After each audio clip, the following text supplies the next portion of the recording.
Hello, hello. How are you today? Hopefully, you are good.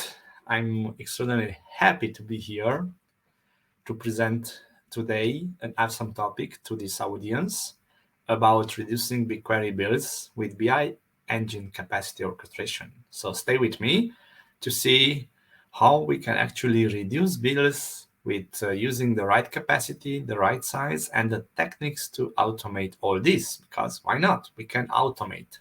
So let's start.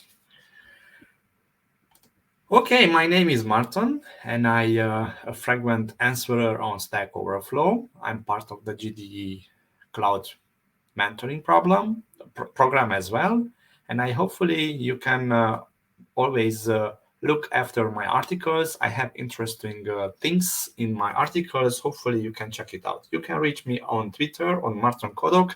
If you have any questions or follow up this question about the queries or aspects of this talk or something else as well. Let's go into our talk today. We have a brief agenda here where we are going to see BigQuery pricing plans. We will see what is BI engine, how to use the BI engine reservations, and we will see how audit logs help us to decide how optimization works, and based on audit logs, how we can orchestrate the right capacity using cloud workflows. So let's go and start. Components, cost components, not technical components, cost components in BigQuery. Well, as you know, BigQuery is a data warehouse in the Google Cloud Platform. It's a managed service by them. And hopefully you are using it with lot of data.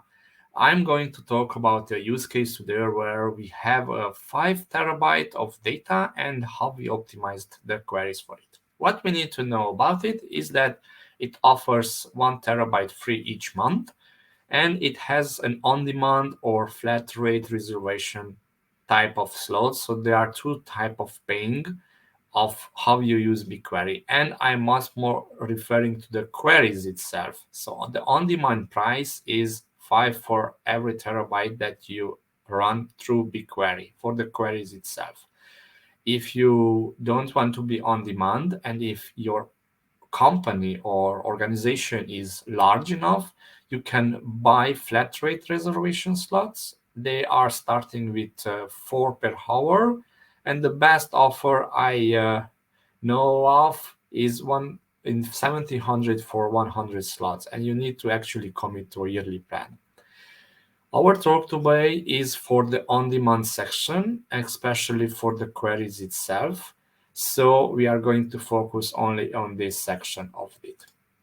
So let's go deep dive into seeing the BigQuery billing report. This is an example of the use case projects I'm going to present today.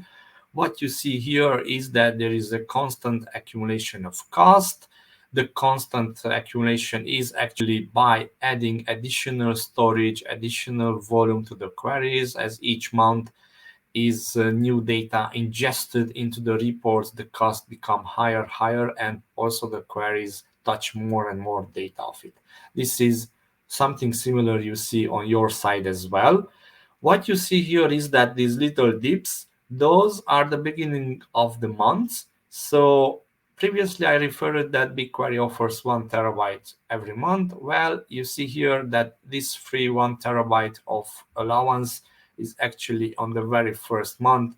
We use it in the very few hours of minutes of the month when it reserves the calculation. Anyway, let's see what is BI Engine.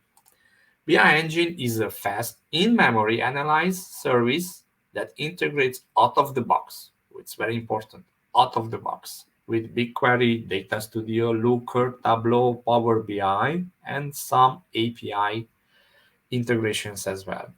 What this means? It means that BI Engine is a Google Cloud product.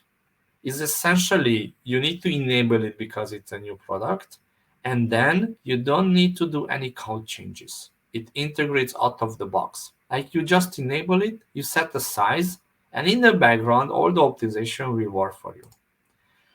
The BI Engine architecture, it means that it's a middle layer section. So essentially, when you work with BigQuery API or whatever works with BigQuery API, it could be even the Google Cloud Console, it could be Data Studio, it could be Looker, Connected Sheets, or your app. If it interacts with BigQuery API, essentially it sits as a middleware between the BigQuery storage and a part of that for data ingestion as well. What you see here is that by definition, BI Engine is a vectorized runtime. It has metadata and reservations, and it's a distributed in-memory engine, so it's extremely fast. It's based on regions, so you need to set capacity based on the region itself. Good. What does out of the box means? Because it was hard for me to understand, but I'm going to actually tell you exactly what this means. It directly integrates with the BigQuery API. Any BI solution or custom application that works with the BigQuery API through standard mechanisms such as REST, JDBC, ODBC can use BI Engine without any changes. So it's a hidden middle layer. You don't need to do any code change. I can assure you that. You don't need to do any switch on the UI to actually enable BI Engine use for that particular query. Is managed and is distributed. Also, the allocation level, it's for the project billing level. So essentially, you need to understand that if you have a large organization, you have multiple subsystems, you need to understand that the memory allocation is at the project billing level. So you need to actually increase the size up to the optimal way to get the queries. And it caches only the columns partitions that are queried or scanned. It does not cache the whole table. So this means that BI Engine is empty as it turns out. And when a particular query is being executed by one of your systems, it will cache the columns and partitions that are queried or scanned. That fit the BI Engine capacity, and that can be actually resolved as an optimization level as well. So if we're going to start with, there are minimum requirements. The minimum requirements are enable the BI Engine API. You need a role permission to do that. Then there is a set capacity. You can set based on 1 and 100 gigabyte, between 1 and 100 gigabyte of option. If you are a large organization, you are able to upgrade by contacting contact sales. So there is more capacity than 100 gigabyte of it. And it's a service that normally costs you money. So for 1 gigabyte, there is this cost element, which means that for 1 gigabyte, there is usually 30 for a month. It's important to actually note this number because later we will use this to actually calculate the cost of keeping a BI engine capacity per hour. What is the cost of keeping the BI engine per hour for, let's say, enabling 2 gigabyte or 5 gigabyte of data? And the expectation for our situation is that we want this cost to be less than the savings. So imagine that, for example, if we enable just for 1 gigabyte, that's 30 for the month. But in the end, the BigQuery optimization and the cost reduction should be more than 30. So we are in a win-win situation. Let's see how we develop these situations. But there are limitations as well because BI Engine is still a product that's being improved daily basis. So there are some limitations like subqueries is restricted to standard SQL function and operators. Joins, the acceleration is restricted to leaf level subqueries. A large fact table is joined with up to 4 small or unpartitioned tables. You can actually store or cache up to 5 million rows or 5 gigabytes for referenced columns, and queries referencing wildcard tables are not supported. Why am I mentioning this? Because you will see later that some of the queries are not compatible with BI Engine, and it could be in these situations as well, and others that are not on the slide. So essentially, we need to say that not all BigQuery queries are accelerated. Let's see part number 3, acceleration, and how this turns out effective for us. So we mentioned that we enable the BI engine and we are setting a default capacity, something like, let's say 1 gigabyte or 2 gigabyte and so on. What you see here is that there has been a big drop in our in our billing, in our daily cost, or let's say monthly cost here. And you are seeing that BI engine it effectively produces a big drop how much you pay for BigQuery. But there is more to this because this can be optimized a lot more if we look under the hood what BI engine offers and has its underway. So we need a way to analyze how the queries are accelerated by BI engine.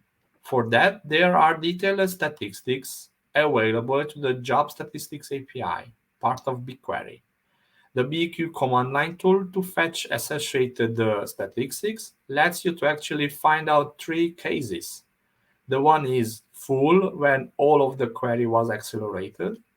There is partial, as described in the optimization and acceleration article. A query plan generally is broken down into multiple subqueries and only partial of it was optimized for it, but still has been partially optimized. And there is disabled, where there is a reason added why BI engine was disabled for that particular query. It could be the previous limitation options, or it could be more than, let's say, 500 partitions which are not yet supported. And all these help us to actually tailor our BigQuery queries to actually work in favor of us. If I go standard way, if I go developer day, here we see that the BI engine mode is disabled, detected unsupported join type. So you are able to see if the query can be, for example, optimized and can be rewritten using different logic in order to have use of the BI engine optimization. These kind of options and way of verification of each query, it helps you to actually improve BI engine effectiveness. Good, let's go to part 4, orchestrating the capacity size. What this means, the aim is to dynamically adjust the size of the BI engine to get the lowest combined cost of BigQuery and BI engine. Further means that there are some challenges, and let's name that. Obtain the cost of your on-demand BigQuery usage. We can do that from the audit logs. I will show you how. Set the BI engine capacity in an orchestrated way. It means that we can find a component like cloud workflows to set the right size based on some business math in order to see how it works out. Have a real-time sense of the savings by drive capacity automation up or down.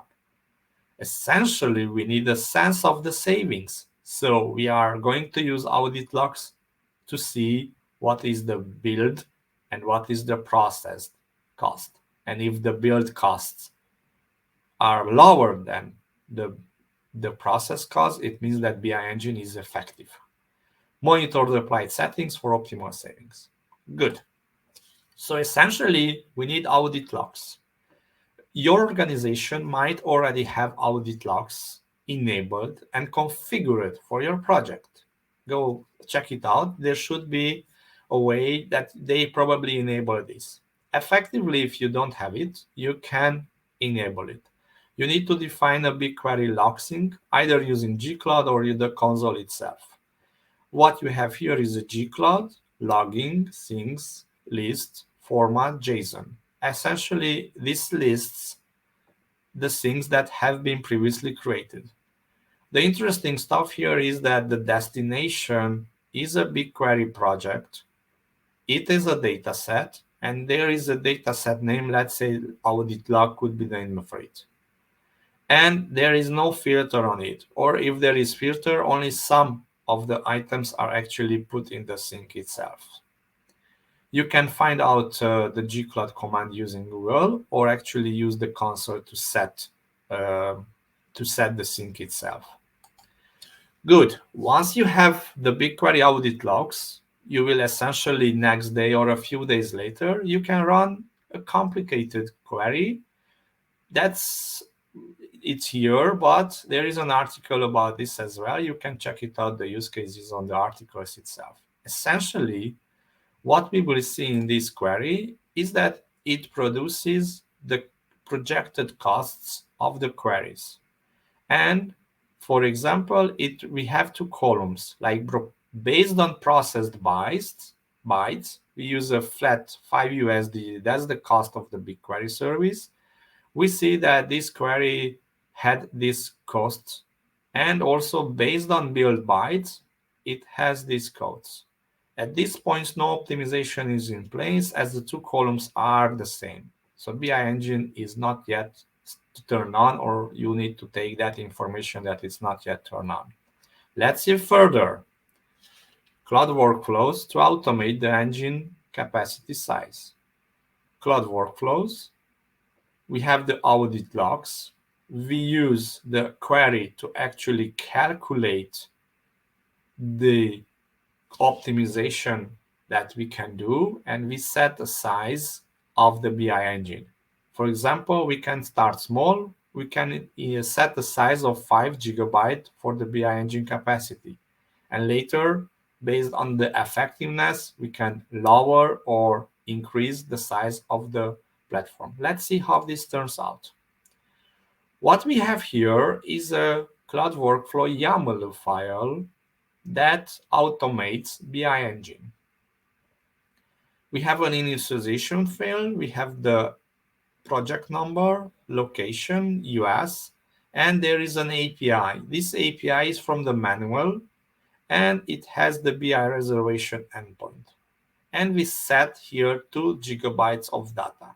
I put it here in a nutshell, but essentially you will need to have another step in this workflow to run the query, to obtain the math, the business logic, how this value should be calculated on the go. This is described in this article. And you will essentially have a way to automate for your organization all this operation. In a nutshell, just for the purpose of the slides, the basic workflow to set the capacity size is just 20 lines of code. Good. Next, part 5, optimize BI engine effectiveness. So, another query where we are actually introducing additional columns. The query itself is too complicated, but we have added here savings. And I'm going to show you next the query, the produced table itself. So after we have turned on BI engine, we set size of it. We waited 5 minutes to propagate. Savings are calculated yielding lower build bytes than processed bytes. So essentially what we see here is that processed bytes is 02, build bytes 003. So there is a 87% of savings on this particular query. Also, there are other savings, and as you see here, the BI engine is actually working out for it. When it's properly sized, here you could have, for example, 0 savings. BI engine could be under dimensioned. You should raise it out in order to have a better effectiveness for your queries itself. This table was created by the query on the previous slide. Some Data Studio aspects. As you are a frequent user of BigQuery, you essentially use also Data Studio. Data Studio has this little icon, which is usually inactive, but when you turn on BI engine, you have this icon accelerated by BigQuery BI engine. So you have faster dashboards and less costs on the BigQuery side. Cloud monitoring offers a way to actually see how full is BI engine. you can plot these two charts of it, and you can see here that 1 GB is full of it. We have enabled shortly for 5 GB. I wish that I could have a longer example for this, but I will try to improve it for the next time. This didn't turn out to be any value for us, and it has been shortly resized down to 2 GB. And you see here is that it's actually constantly keeping the BI engine capacity size full or close to full. If I put, let's say, 3 GB, there might be not effective for this project because only 2 GB of data actually, let's say, not fit by usage, by workload, works best for this project. But for your own project, using these two charts, you are able to actually have sense of it. You can use the metrics also in the workflow engine to build out automation. Let's see some aspects of it. To have effective BI engine acceleration, you can investigate queries that have acceleration reports that disable partial. Rewrite queries to perform better. A common reason queries on more than 500 partitions are not accelerated. You might consider rewriting to use less than 500 partitions. You are able to save a lot in your project itself. Increase the size of the reservation until effective use, and use cloud workflow and some business logic to automate the size based on workload during the day. So essentially, the good news is that once you figure it out, you could have from this, where you don't have any BI engine optimization. This is just turning out and without optimization and without query optimization. And then when you actually rewrite the optimization and have the proper size of the BI engine, you could lower the bills to a lower threshold as well. So what you see here is that effectively there was like a 30 something charge for a day, and we get to the charge of 8-9 per day.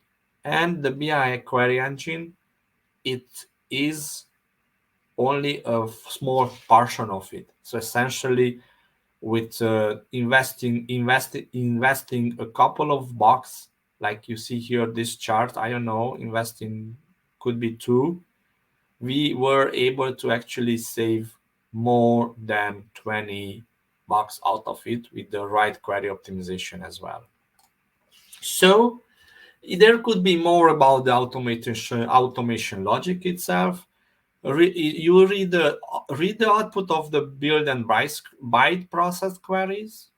Based on benefit margin, map the step of the increase. So you could, for example, map that you increase by 5, 1, or slow down to 0.5 GB steps. Have a method to evaluate how far you can stretch by increasing the BI engine to have the benefits. We often see that the algorithm tends to go upper and then it goes down to it. Capacity mapping over office hours for more capacity and lower capacity during the night is considered for businesses where people or analysts are working in the office hour. They run a bunch of queries, and in the midnight, there is not so much traffic on BigQuery.